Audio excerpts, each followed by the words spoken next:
안녕하세요. 복일교회 임영기 목사입니다. 오늘은 로마서 9장 묵상입니다. 본문에서 바울은 자기에게 큰 근심과 마음에 그치지 않는 고통이 있음을 토로하고 있습니다. 그 이유는 동족 이스라엘이 예수 그리스도를 거부하고 배척함으로 멸망할 수밖에 없기 때문입니다. 이스라엘 민족은 하나님으로부터 선민으로 선택받고 언약들과 율법을 받았습니다. 그들은 이방인들에 비해 매우 큰 은혜와 특권을 누린 자들이었습니다. 그러나 그들은 그릇된 선민의식에 빠져 교만한 것은 물론 그리스도의 복음을 거절하고 배척한 결과 멸망의 길을 가게 되었던 것입니다.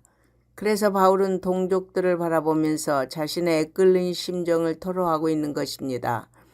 그는 이방인의 복음 전도자로 부름받았지만 가는 곳마다 제일 먼저 유대인의 회당에 들어가 복음 전하는 것을 원칙으로 삼았습니다. 자기 동족들이 예수님을 메시아로 인정하고 영접하기를 바랐던 것입니다. 그러나 그의 권고는 번번이 거절당했고 오히려 자기 동족들에게 큰 핍박을 받았습니다. 그래서 바울은 그들의 불신앙에 대해 탄식하면서 자기 동족들이 구원받을 수만 있다면 자신이 저주를 받아 그리스도에게서 끊어져도 좋다고 했습니다. 이 얼마나 놀라운 애국심입니까? 그는 그리스도를 얻기 위해서는 모든 것을 잃어버리고 배설물로 여긴다고까지 했습니다. 그런 바울이 자기 동족을 구원하기 위해서는 그리스도의 은혜에서 끊어지는 것도 각오하겠다고 한 것입니다. 바울의 생애에서 그를 가장 괴롭힌 자들은 바로 동족인 유대인들이었습니다. 그들로 인해 바울은 무수한 생명의 위기를 당했습니다. 그럼에도 불구하고 그는 동족을 주님의 눈과 마음으로 보았던 것입니다.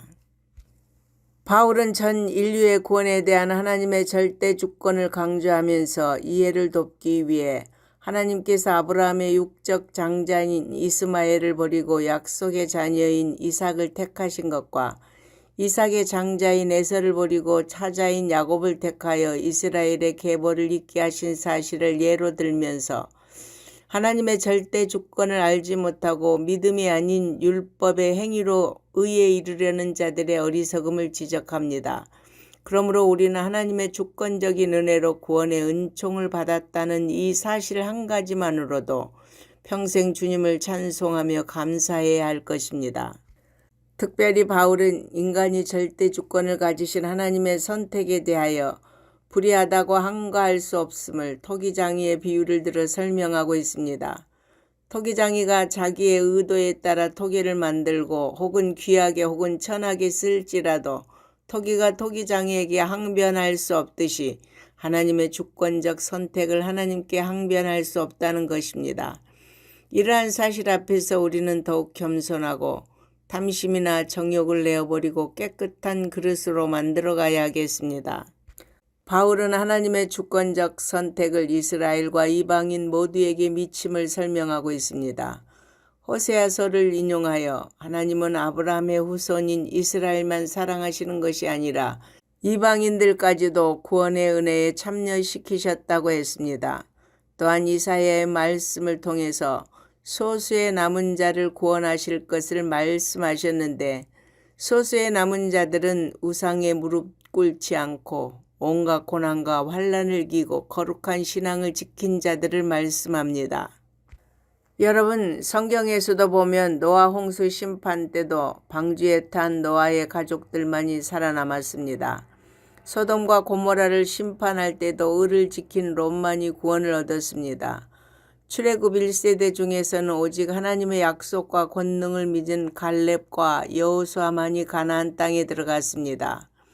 예수님 시대에는 예수님을 메시아로 믿고 영접한 소수의 사람들만이 구원을 얻었습니다. 여러분, 우리가 사는 이 시대에도 남은 자들은 적습니다. 교회에 출석한다고 모두 구원받는 것이 아닙니다.